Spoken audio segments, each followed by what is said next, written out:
शिव शिव पुराण कोटि रुद्र संहिता अध्याय 43 शिव संबंधी तत्व ज्ञान का वर्णन तथा उसकी महिमा। कोटि रुद्र संहिता का महात्मा एवं उपसंहार।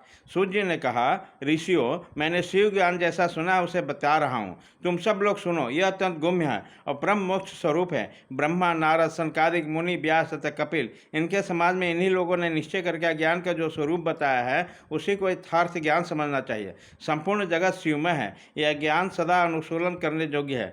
सर्वत्र विद्वान को निश्चित रूप से मानना चाहिए कि शिव सर्वमय है। ब्रह्मा से लेकर तृण पर्यंत तक जो कुछ जगत दिखाई देता है वह सब शिव हैं। वे महादेव जी ही शिव कहलाते हैं। जब उनकी इच्छा होती है तब वे जगत की रचना करते हैं। वही सबको जानते हैं, उसको कोई नहीं जानता। वे इस जगत की रचना करके स्वयं उसके भीतर प्रविष्ट होकर भी उससे दूर है।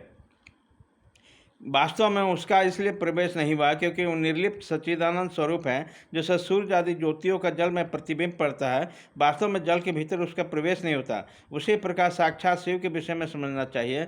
वस्तुतः तो वे स्वयं ही सब कुछ हैं। मतभेद भी अज्ञान है, क्योंकि शिव से भिन्न किसी दैत्य वस्तुओं की सत्ता नहीं है। संपूर्ण दर्शनों में मतभेद ही दिखाया जाता है, परंतु वेदांती नित्य अदैत्य तत्व का वर्णन करते हैं। जीव परमात्मा शिव का ही अंश है, परंतु अब विद्या से मोहित होकर अवश्य हो रहा है और अपने को शिव से भिन्न समझता है। अब विद्या से मुक्त होने पर शिव से ही हो जाता है। शिव सबको व्याप्त करके स्थित है और संपूर्ण जंतु में व्यापक है।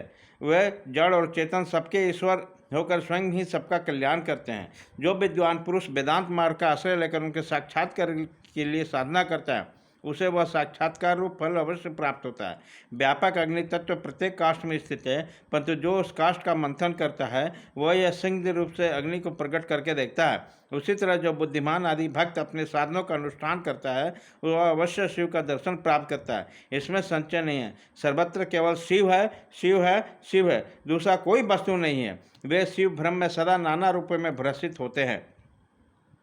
जैसे समुद्र, मिट्टी अथवा स्वर्ण, ये उपाधि भेद नानत्व को प्राप्त करते हैं, उसी प्रकार भगवान शंकर भी उपाधि से अनेक रूपों में भासते हैं। कार्य और कारण में वास्तविक भेद नहीं होता, केवल भ्रम से भरी हुई बुद्धि के द्वारा उसकी भेद की प्रतीति होती है।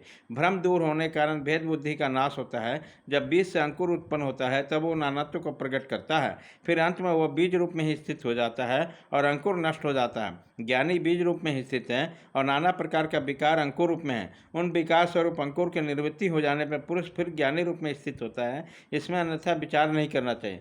सब कुछ शिव है और शिव है सब कुछ है। शिव तथा संपूर्ण जगत में कोई भेद नहीं है। फिर कोई क्यों अनेकता देखता है और क्यों एकता ढूंढता है? जैसे एक ही सूर्य नामक ज्योति जल आदि उपाधियों में विशेष रूप से नाना प्रकार को दिखाई देता है, उसी प्रकार शिव भी है। जैसे आकाश सर्वत्र व्यापक होकर भी स्पर्श आदि बंधन में नहीं आता, उसी प्रकार व्यापक शिव भी कहीं नहीं बनते। अहंकार से युक्त होने के कारण शिव का अंश जीव कहलाता है। उस अहंकार से मुक्त होने पर वो साक्षात शिव ही हैं।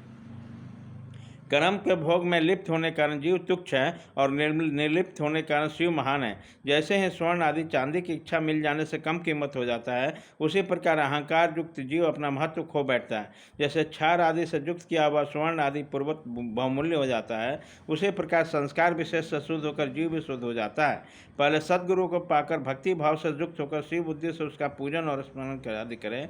गुरु में शिव बुद्धि करने से सारा पाप आदि मल शरीर से निकल जाता है। उसी समय अज्ञान नष्ट हो जाता है और मनुष्य ज्ञानवान हो जाता है। इसी अवस्था में अहंकार मुक्त निर्मल बुद्धि वाला जीव भगवान शंकर के प्रसाद से पुनः स्वरूप दिखाई देता है। जैसे दर्पण पर अपना रूप दिखाई देता है, उसी तरह उसे सर्वत्र शंभु का साक्षात्कार होने लगता है। वही जीवन मुक्त कहलाता है। शरीर गिर जाने पर भी वो जीवन्मुक्त ज्ञानी शिव में मिल जाता है। शरीर प्रारब्ध के अधीन है। जो उस देव के अभिमान से रहते उसे ज्ञानी माना गया। जो शुभ वस्तु को पाकर हर्ष से खिल नहीं उठता, अशुभ को पाकर क्रोध या शोक नहीं करता तथा सुख आदि दुख आदि द्वंद्वों में संभाव रखता है, वह ज्ञानवान कहलाता है।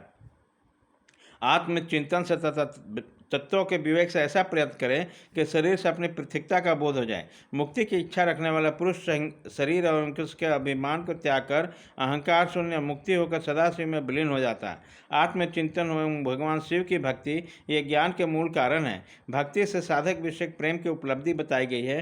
प्रेम से श्रवण होता है, श्रवण से सत्संग प्राप्त होता है और सत्संग से ज्ञानी गुरु की उपलब्धि होते हैं। गुरु की कृपा ज्ञान से प्राप्त हो जाने पर मनुष्य निश्चय मुक्त हो जाता है। इसलिए जो समझदार है उसे सदा शंभु का ही भजन करना चाहिए। जो अन्य भक्ति से युक्त होकर शंभु का भजन करता है उसे अंत में अवश्य मोक्ष प्राप्त हो जाता है। अतः मुक्ति की प्राप्ति के लिए भगवान शंकर से बढ़कर दूसरा कोई देवता नहीं है। उनकी शरण में लेकर जो संसार बंधन से छूट जाता है। ब्राह्मणों, इस प्रकार वहाँ पधारे हुए ऋषियों ने परस्पर निश्चय करके जो यह ज्ञान की बात बताई है उसे अपने बुद्धि द्वारा प्रयत्नपूर्वक धारण करना चाहिए। मुनीश्वरों, तुमने जो कुछ पूछा था वह सब कुछ मैंने बता दिया। इसे तुम प्रयत्नपूर्वक गुप्त रखना चाहते हो, बताओ और क्या सुनना चाहते हो। ऋषि बोले, व्यास शिष्य, आपको नमस्कार है। आप धन्य हैं, शिव भक्तों में श्रेष्ठ हैं। आपने हमें शिव तत्व संबंधी परम उत्तम ज्ञान का श्रवण कराया। आपकी कृपा से हमारी मन की भ्रांति मिट गई है।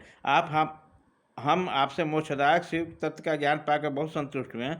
सूर्य जी ने कहा, द्विजो, जो नास्तिक है, श्रद्धाहीन और शठ हो, जो भगवान शिव का भक्त न हो, उसे इस विषय का सुनने की न रखता हो, उसे तत्वज्ञान का उपदेश नहीं देना चाहिए। व्यास जी ने इतिहास, पुराणों, वेदों और शास्त्रों को बारंबार विचार करके उनका सारा सार निकाल के मुझे उपदेश दिया।